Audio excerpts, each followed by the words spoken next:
Hello every friends, welcome to the video. So இதில் என்ன பேச போகிறோம் அப்படின்னு பார்த்தீங்கன்னா, ஐபிஎல் 2026 பற்றின ட்ரேட் அப்டேட்ஸ் தான். ஸோ எல்லா ட்ரேட் நியூஸும் உங்களுக்கு இங்கே இருக்குது.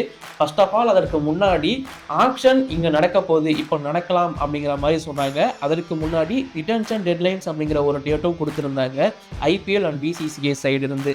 ஐபிஎல் 2025 சீசன் முடிஞ்சதுலேருந்தே இந்த விஷயங்கள்லாம் தொடர்ந்து போயிட்டு தான் இருக்குது. அதாவது இந்த பிளேயர் இங்கே வராரு, இல்லை இந்த பிளேயர் அங்கே தான் போக போகிறாரு, இந்த மாதிரி பல பேர் பல சேனல்ஸில் பல ட்ரேட் ரூமர்ஸை கொடுத்துட்டு இருந்தாங்க.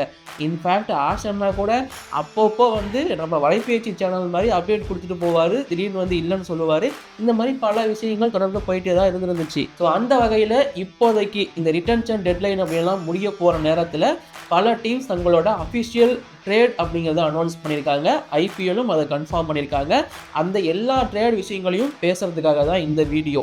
சிஎஸ்கே சூப்பராக பண்ணியிருக்காங்க, சிஎஸ்கே செம்மையான ஒரு பிளேயரை எடுத்திருக்காங்க, இதுக்கப்புறம் எடுக்க போகிறாங்க, இந்த மாதிரியான விஷயங்கள்லாம் இருக்குது. பட் அதற்கு முன்னாடி எந்த ஒரு ட்ரேட் ரூமர்லையும் பெருசாக அடிபடாத ஒரு டீமு, பட் இப்போது அவங்க தான் அதிகமான ட்ரேடை பண்ணி வச்சுருக்காங்க. வேறு யாரும் கிடையாது, மும்பை இந்தியன்ஸ் சிஎஸ்கேவோட பங்காளிங்க தான். மும்பை இந்தியன்ஸை பொறுத்த வரைக்கும் பெருசாக ட்ரேட் டாக்ஸில் அவங்களோட பேர் இல்லை. பட் இப்போதைக்கு அவங்க தான் ஃபஸ்ட்டு ட்ரேடை அனௌன்ஸ் பண்ணாங்க. யார் அப்படின்னு பார்த்தீங்கன்னா ஷர்துல் தாக்கூர் இருக்கார் இல்லையா, ஸோ அந்த இந்தியன் ஆல்ரவுண்டரை எல்எஸ்சிக்கிட்டேருந்து நாங்கள் எடுத்திருக்கோம் அப்படிங்கிற மாதிரி ஃபஸ்ட்டு அனௌன்ஸ் பண்ணது மும்பை இந்தியன்ஸ் தான். அதுக்கப்புறமா ஷெர்பேன் ரூதர்ஃபோர்ட் ஃப்ரம் ஜிடி குஜராத் டைட்டன்ஸ்லேருந்து அவரையும் ட்ரேட் பண்ணி மும்பை இந்தியன்ஸ் தங்களோட டீமுக்குள்ளே எடுத்திருந்தாங்க. எடுத்தது மட்டும் இல்லாமல் ஆஷன்னாவே சொல்லிட்டாருப்பா, நாங்கள் எடுக்க மாட்டோமா, தான் எடுத்துட்டோம் அனௌன்ஸ்மெண்ட்டுங்கிற மாதிரி அவரோட வீடியோவை போட்டு அவரை கொஞ்சம் மென்ஷன் பண்ணியிருந்தாங்க. ஸோ இந்த மாதிரி பல விஷயங்கள் நடந்துருந்துச்சு. அதுக்கப்புறமா ஒரே நாளில் அள்ளி குவிக்கிற மாதிரியான அப்டேட்ஸ், அதாவது நவம்பர் 15 அன்னைக்கு எல்லா அப்டேட்டும் இப்போதைக்கு ரிலீஸ் ஆகிடுச்சு. எல்லா ட்ரேடும் இப்போதைக்கு கன்ஃபார்ம் ஆக்கப்பட்டிருக்கு. ஸோ ஒவ்வொரு ட்ரேடாக நான் சொல்கிறேன். ஃபஸ்ட்டு பார்த்தீங்கன்னா நான் அந்த 2 ட்ரேடை சொல்லி முடிச்சிட்டேன். மும்பை இந்தியன்ஸ் எடுத்த ட்ரேட் இது இல்லாமல் 8 பிளேயர்ஸ் இந்த சீசனில் ட்ரேட் ஆகிருக்காங்க before the auction. Delhi Capitals டீமில் இருந்த Donovan Ferreira, so South African player, அவர் தன்னோட பழைய டீமான ராஜஸ்தான் ராயல்ஸுக்கு இப்போ ட்ரேட் பண்ணி அனுப்பப்பட்டிருக்காரு. ஓவரால் பார்க்கும்போது அவரோட வேல்யூ 75 lakhs பேஸ் ப்ரைஸாக இருந்துச்சு. பட் 1 கோடி அவரோட வேல்யூவை ரீவைஸ் பண்ணி 1 கோடிக்கு அந்த ட்ரேட் அப்படிங்கிறது இப்போதைக்கு நடத்தப்பட்டிருக்கு. So Donovan Ferreira Delhi Capitals to இப்போ ராஜஸ்தான் ராயல்ஸ் போயிருக்காரு. இந்த ஒரு ட்ரேடும் இப்போ கன்ஃபார்ம் பண்ணப்பட்டிருக்கு. இது இல்லாமல் நிதிஷ் ராணாவும் ராஜஸ்தான் ராயல்ஸில் இருந்த ஒரு பிளேயர் தான். பட் அவருக்கு ஆடுறதுக்கான இடம் இப்போ அங்கே கிடையாது, அதுதான் உண்மை. அந்த இடத்துக்கு அவர் ஆட வைக்கவும் மாட்டுறாங்க. அவர் கேப்டனாக ஆடின காலம்லாம் ஒரு காலத்தில் இருந்திருக்கு. பட் இப்போ அந்தளவுக்கு நிதிஷ் ராணா கிடையாதுங்கிறது தான் உண்மை. பட் ஒரு நல்ல பிளேயர். இப்போதைக்கு 4.2 கோடிக்கு நிதிஷ் ராணாவை ட்ரேட் பண்ணியிருக்காங்க. ராஜஸ்தான் ராயல்ஸிலிருந்து அவர் இப்போது டெல்லி கேபிட்டல்ஸ்க்கு போயிருக்காரு. ஸோ டோனாவன் பெரேரா அங்கேருந்து இங்கே வந்தார். இப்போ நிதிஷ் ராணா இங்கேருந்து அங்கே போயிருக்காரு. அமௌண்ட் அப்படின்னு பார்க்கும்போது 4.2 கோடி. எஸ், இங்கே பிளேயர் ட்ரேட் அப்படின்னு பார்த்தாலுமே ஸோ இங்கே வேல்யூ அப்படிங்கிறது நிதிஷ் ராணாவுக்கு கொஞ்சம் ஹையாக இருக்குது. ஸோ அப்படி இருக்கிறப்போ டெல்லிக்கு அவங்களோட பர்சனல் வேல்யூலேருந்து அந்த பேலன்ஸ் இருக்குல்ல 3.2 கோடி இருக்கு இல்லையா, ஸோ அது அப்படியே கம்மியாயிடும். ஸோ அதான் பேசிக்காக நடக்க போகிறது. அடுத்த ட்ரேடு தான் பயங்கரமான ஒரு ட்ரேடு. இது கனவுல கூட யாரும் நினச்சிருக்க மாட்டாங்கன்னு நான் நினைக்கிறேன். ஏன்னா மும்பை இந்தியன்ஸ் இந்த பிளேயரை ரிலீஸ் பண்ணிட்டாங்க அப்படிங்கிறது, ட்ரேட் பண்ணிட்டாங்க அப்படிங்கிறது ஒரு பெரிய ஷாக்கிங்கான ஒரு விஷயம் தான். அர்ஜுன் டெண்டுல்கர். எஸ், அர்ஜுன் டெண்டுல்கர் இப்போதைக்கு லக்னோ சூப்பர் ஜெயின்ஸ் எல்எஸ்சி டீமுக்கு ட்ரேட் பண்ணி அனுப்பப்பட்டிருக்காரு மும்பை இந்தியன்ஸ்லேருந்து. வேல்யூ அப்படின்னு பார்க்கும்போது 30 லட்சம். ஸோ இவரை மும்பை இந்தியன்ஸ் எங்களுக்கு வேணாப்பா, போதும்பா, எனக்கு தெரியல, அவர் ஏதோ ஒரு ஐபிஎல் டீமில் ஆடினா போதும்னு இருக்காங்க போல். சரி, ஓகே, அவர் ஆடினார்னா சந்தோஷம் தான். எல்எஸ்சியில் போயிட்டு ஆசிய டெண்டுல்கரோட பையனா அந்த ஒரு டெப்போக்கிட்டாவே இங்கே வளம் வந்துட்டார். அப்படி இல்லாமல் இந்த சீசன் ஏதாச்சும் பண்ணார்னா நல்லாயிருக்கும். ஸோ அர்ஜுன் டெண்டுல்கர் இதுக்கப்புறம் மும்பை இந்தியன்ஸ் பிளேயர் கிடையாது, அவர் எல்எஸ்சியில் தான் இருக்க போகிறாருங்கிறது கன்ஃபார்ம் ஆயிடுச்சு. 30 லட்சத்துக்கு அப்படியே ட்ரேட் பண்ணி விட்டாங்க. அவரை விட்டதுக்கு அப்புறமா ஆல்ரெடி மும்பை இந்தியன்ஸ் கண்டுபிடிச்ச ஒரு ஸ்பின்னர் மயங்க் மார்க்கண்டே. ஸோ அவரே இடையில் பல கிளப்பு ட்ராவல் பண்ணிட்டு வந்தார். பட் இருந்தாலும் மும்பையில் கொடுத்த பர்ஃபார்மன்ஸ் அளவுக்கு அவர் வேறு எங்கேயுமே கொடுக்கலங்கிறது தான் உண்மை. இப்போ திரும்பவும் மும்பை இந்தியன்ஸ்க்கு ரிட்டர்ன் ஆயிருக்காரு சேம் 30 லட்சத்துக்கு. இங்கே அர்ஜுன் டெண்டுல்கர் ரிலீஸ் பண்ணதுக்கு ட்ரேட் பண்ணதுக்கு ஒரு 30 லட்சம் கிடச்சிருக்கும் இல்லையா, அந்த அமௌண்ட் அப்படியே மயங்க் மார்க்கண்டே மேலே இன்வெஸ்ட் பண்ணியிருக்காங்க. கேகேஆர் கிட்ட இருந்து மயங்க் மார்க்கண்டேவே 30 lakhs அப்படிங்கிற அந்த ப்ரைஸுக்கு ட்ரேட் பண்ணி உள்ளே எடுத்திருக்காங்க. ஸோ இந்த ஒரு ட்ரேட் அப்டேட்டும் இப்போதைக்கு இருக்குது. ஸோ கண்டிப்பாக மும்பை இந்தியன்ஸ் பயங்கரமாக சைலண்டாக வேலை பார்த்து டீமை பில்ட் பண்ணுறதுக்கு யாரெல்லாம் தேவையோ, அது சர்ஃபேட் உதர்போடா இருக்கட்டும், ஷர்துல் தாக்கூரா இருக்கட்டும். ஏன்னா தீபக் சகார் வேலையை ஷர்துல் தாக்கூர் 4 கோடியிலே பார்ப்பாரு, அவருக்கு எதுக்கு 14 கோடிங்கிற மாதிரி அவரையும் ரிலீஸ் பண்ணி விட்டுருவாங்க. ஸோ இந்த மாதிரி பயங்கரமான மாஸ்டர் பிளான் போட்டிருக்காங்க மும்பை இந்தியன்ஸ். அது அவங்க பண்ண ட்ரேட்லேயே ரொம்ப சூப்பராகவே தெரியுது. இது இல்லாமல் முகமது சமியை பொறுத்த வரைக்கும் எஸ்ஆர்எச் டீமில் தான் இருந்தார். பட் எஸ்ஆர்எச் டீமில் அவரால் சரியான பர்ஃபார்மன்ஸ் கொடுக்க முடியலை. இப்போ சமியை பொறுத்த வரைக்கும் இந்தியன் டீம்லேயும் பெருசாக ஒதுக்கப்பட்டு தான் இருக்காரு. ஆக்ஷனுக்குள்ள தான் வருவார்னு பெருசாக எக்ஸ்பெக்ட் பண்ணப்பட்டது. பட் லக்னோ சூப்பர் ஜெயின்ஸ் இப்போ அவர் எங்களுக்கு வேணும் அப்படிங்கிற மாதிரி அவர் எடுத்திருக்காங்க. ஸோ சமியோட வேல்யூ இன் எஸ்ஆர்எச் வந்து பார்த்தீங்கன்னா அவர் தான் செகண்ட் மோஸ்ட் ஹையஸ்ட் பிளேயர் நினைக்கிறேன். அப்போ அவங்க எடுக்கிறப்போ 10 கோடி கிட்ட கொடுத்து எடுத்திருந்தாங்க. அதே வேல்யூக்கு தான் இப்போ லக்னோவும் அவரை வந்து ட்ரேட் பண்ணி எடுத்துருக்கிறதா சொல்கிறாங்க. மேபி ஷமிக்கான அந்த அமௌண்ட்டுங்கிறது அதிகமாக இருக்கலாம். பட் ஷமி ஒரு கண்டிப்பாக தரமான ஒரு பிளேயர். அவரை ட்ரேட் பண்ணி எல்எஸ் எடுத்துருக்கிறதுங்கிறது நல்லா இருக்குது. ஸோ இந்த ஷமியும் எடுத்திருக்காங்க, அந்த பக்கம் அர்ஜுன் டெண்டுல்கரையும் எடுத்திருக்காங்க. ஸோ அவங்களோட ஃபாஸ்ட் பவுலிங் யூனிட்டை இன்னும் கொஞ்சம் பில்டு பண்ண நினைக்கிறாங்க. பட் ஆல்ரெடி அங்கே ஒரு சில பிளேயர்ஸ் இருக்காங்க. பட் அவங்களெல்லாம் ரீட்டைன் பண்ணுவாங்களா இல்லை ரிலீஸ் பண்ண போகிறாங்களாங்கிறது தெரில, பொறுத்து வந்து பார்ப்போம். இது இல்லாமல் இப்போ ரொம்ப முக்கியமான ஒரு விஷயம், அதாவது சென்னை சூப்பர் கிங்ஸோட ட்ரேடு.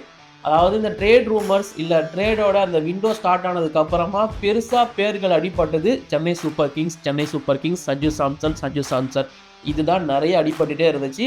இன்ஃபேக்ட் இடையில இது நடக்கவே நடக்காது, சஞ்சு கேகேஆருக்கும் டெல்லிக்கு தான் போக போகிறாருங்கிற மாதிரி தான் சொல்லப்பட்டது. அண்ட் அது மட்டும் இல்லாமல் சிஎஸ்கே வந்து வாஷிங்டன் சுந்தரத்தை கேட்டுட்டு இருக்காங்க, மேக்ஸ்வெல்ல கேட்டுட்டு இருக்காங்க, ஸ்டாயின்ஸை கேட்டுட்டு இருக்காங்க. இந்த மாதிரியான ஒரு சில ரூமர்ஸும் பரப்பப்பட்டு தான் இருந்துச்சு.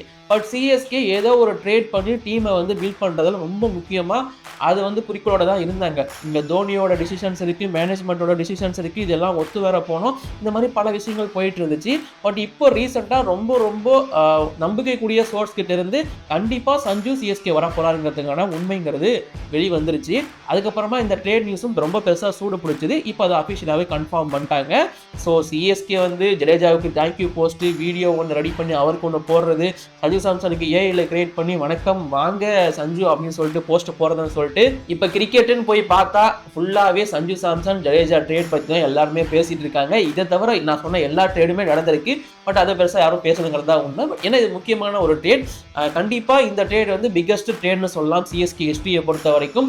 ஏன்னா ஜடேஜா மாதிரி காலங்காலமாக டீமில் ஆடின ஒரு பிளேயர், 3 டிராஃபி வின் பண்ணி கொடுத்த ஒரு பிளேயர், 2023 அவரால் தான் டிராஃபியை அடித்தோம். அந்த மாதிரி ஒரு பிளேயரை சென்டிமெண்ட்டாகவே சிஎஸ்கே வந்து ஹோல்டு பண்ண தான் நினைப்பாங்க. பட் இருந்தாலும் இது ஒரு ஃப்ரான்ச்சைஸ். ஸோ இங்கே நமக்கு ஃபியூச்சர் தான் முக்கியம்னு சொல்லிட்டு ஜடேஜாவை எடுத்து அவரோட சொந்த ஊருக்கே அனுப்பி வச்சிருக்காங்க. இப்போ ஜடேஜாவை பொறுத்த வரைக்கும் அவரோட வேல்யூ 18 கோடி. பட் அதுலேருந்து 14 கோடியாக ரீவைஸ் ஆயிருக்கு அவரோட வேல்யூ. ஸோ அந்த 14 crore சிஎஸ்கே கிட்ட இருந்து ஜடேஜா ட்ரேட் பண்ணப்பட்டு ராஜஸ்தான் ராயல்ஸுக்கு அனுப்பப்பட்டிருக்காரு. இப்போ அதற்காக ராஜஸ்தான் ராயல்ஸ் அஃபிஷியலாக போஸ்ட் எல்லாமே போட்டாங்க. இந்த பக்கம் சஞ்சு சாம்சனை பொறுத்த வரைக்கும் 2013 ஐ திங்க் ஐபிஎல் ஆடிட்டு இருக்காருன்னு நினைக்கிறேன். ஸோ அவர் ராஜஸ்தான் ராயல்ஸ்க்காக தான் ஆடிட்டு இருக்காரு. இடையில 2016-17 சீசன்களில் மட்டும் டெல்லிக்காக ஆடி இருப்பாரு, பிகாஸ் அப்போ ஆர்ஆர் பேனு. அதுக்கப்புறம் எல்லா சீசனும் ராஜஸ்தான் ராயல்ஸாக தான் ஆடி இருக்காரு. பட் அந்த டிராஃபி அடிச்சு கொடுத்துருக்காருன்னு கேட்டிங்கன்னா அவரோட பேரில் டிராஃபிங்கிறது இல்லை. அது டிசப்பாயின்மெண்ட் தான் அவருக்கு. கண்டிப்பாக கேப்டனாகவும் நல்லா பண்ணியுமே அவருக்கு டிராஃபி அப்படிங்கிறது கிடைச்சது கிடையாது. இப்போ சஞ்சு சாம்சன் சிஎஸ்கே பக்கம் வந்துட்டாரு. சிஎஸ்கே சஞ்சு சாம்சன் எடுத்ததுக்காக ஜடேஜாவை மட்டும் கொடுக்கல, ஜடேஜாவை 14 கோடிக்கும் சாம் கரனை 2.4 crore இப்போதைக்கு ட்ரேட் பண்ணி அனுப்பிச்சிருக்காங்க.